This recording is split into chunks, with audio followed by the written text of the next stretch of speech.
How is the healing going? We're healing. It's always about an upward trajectory, you know. Atlanta Falcons, I didn't get to see the end of the game, and I've been rapidly healing or slowly healing. However you depend on it. In my mind, I should go to sleep and wake up perfect, but that hasn't been happening. But we have been getting better, you know. And because I've been healing, I again haven't been avoiding you guys, just been healing. Dan, what's it like for you? 'Cause you never had to heal, really. I mean, you're always healing from something. You know, some things are more severe than the others. It's a football season. You're never going to be out 100% healthy. And I think, you know, with our locker room, we have a next man up mentality. Ooh, almost messed that one up. Could have been real laggy. But, you know, at some point, I think that we got guys like Zach Bond. I think as weeks go on, I'm pretty sure, like, wherever Peyton is, he's biting at the bit. Just saw him at practice today. We're slowly getting healthy at the right time for other guys. So I think with my role as it is, I'm perfectly fine with contributing however we can to get a win. I think on the mic'd up segment, they showed that clip of you with Zach after the technique. How have you kind of embraced that role?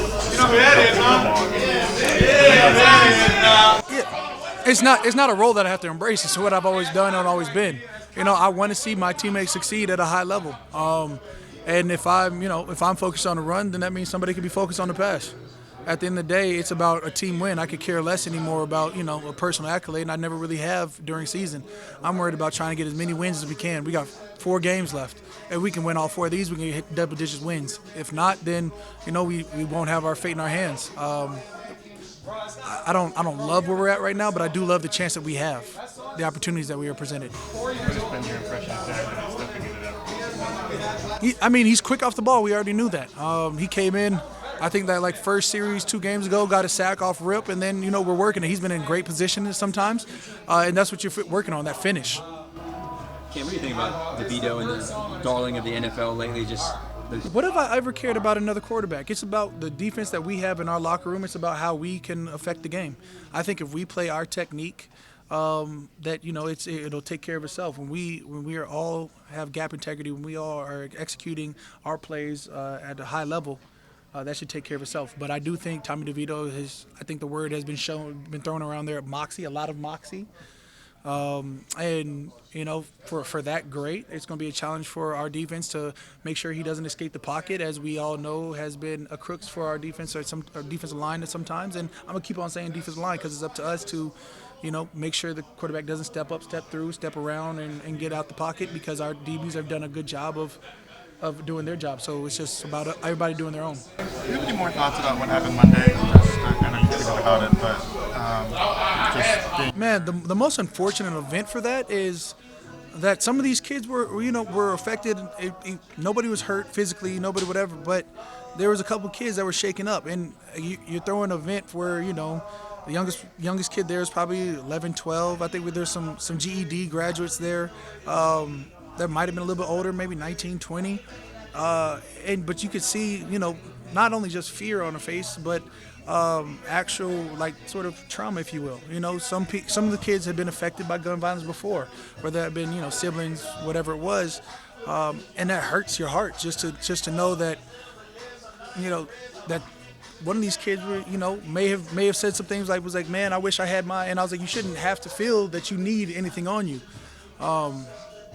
And it's not like, you know, it was not like the event was late. It was, the event went on from 5 to 6:30, so somewhere around that 5:45 range in the middle of.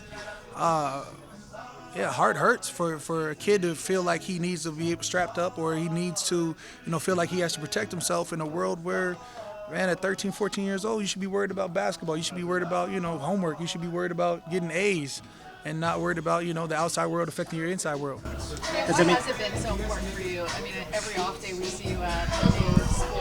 Where does that come from, and why have you put such an emphasis into that this year? Man, I don't know about just this year. I mean, I've always had an emphasis on showing love to the community that shows love back.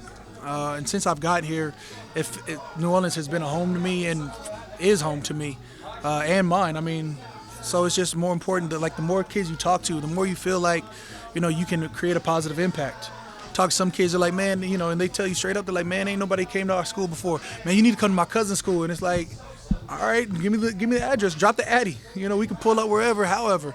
Talking to some kids, it's easy to see why, I don't know what you call it, football players, why somebody with any sort of influence is important to give back to even hang out, is because it seems like at times they don't see a broader picture. They're just seeing what's in front of them. And when it's like, hey, I remember being a kid, they look at you like, you remember being a kid? Yeah, everybody was a kid one day, you know? But give them hope for a future, you know, beyond just playing football. It's the academics. It's the striving for academic excellence. I'm probably always going to push the last of the pack on them because I don't know what I'll say next year. What I'll say, the ACC or something like that, Cal at the ACC. But, you know, when you talk about academic excellence, you also paint a picture of it's okay to leave. It's okay to strive for better things. It's all right not to just think that the highest pinnacle you can get to is LSU. Cam, back to that Monday event. Like, There's Xavier. There's Tulane. There's school with higher academics. back to that Monday event, did you like have to talk to some of the kids after? And what was it like? After, going through your during. head? Like, Yeah, I mean, what was it during. like You know, like, I think I stepped into the back of politics to sign some autographed yearbooks for the kids. And I didn't even, like, get into the main part or get back to the main part of the store when kids rushed into the, you know, whatever. And I was like, hey, what's going on? Bang, bang, bang. And more kids rushed in, and I think people at Sneaker Politics did a great job of locking the door, getting back to the back. I think they did a great job of ushering kids in. You know, I think the Saints staff that was there, you know, Alex Restrepo, Alicia Bouchard, and my dog Adam. I've got to learn Adam's last name. That's embarrassing. I've only known him for 4 years. Sheesh, 5? Okay, yeah, that's embarrassing. But you talk about, you know, how they're able to corral people, get everybody in the back, and make sure count heads, do everything they need to do. And people at Yep, you know, was very orderly about protecting their own, getting everybody in the right positions in terms of safety, and then just, you know, being able to recover from that and finish the event. You know, I'm inspired sometimes just by the kids that were there because they didn't let it truly affect them. It didn't dampen the mood. Once police showed up, everything came out, we were able to resume and sort of talk about it, which hopefully opens up good dialogue on the drive home, which I've gotten some feedback from that, which did. At the end of the day, bro, the next wave is the future. You know, these kids growing up now is really going to be the people who shift and hopefully change narratives of what New Orleans will be. So it's that important to me to try and get back to. Does something like that just, I guess, reinvigorate or renew, like, your mission to, like, maybe try to influence as many kids to try to get them out of the situation? I know you can't help everybody. I wish I Right. could just get them all out the situation. I mean, looking at them, you know, again, when you think about the teenage years, I mean, clearly, you know, there's in my high school back in Arizona, Chandler High, there was fights, whatever it was, but I don't really recall feeling the need to carry anything. You know, I mean, granted, my mother had me on a strict, you know, curfew time there. Like, she didn't play that. That was back in the days of, you know, if the lights turned off, it was your derriere, and you were still outside. But again, this is the day and age that we live. You know, New Orleans has to change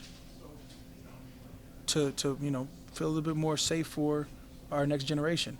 So hopefully that'll keep on pushing forward. So it's always going to be imperative for me to try and be in my community. And if that's the next initiative that needs to start up, let's find it. Let's figure it out.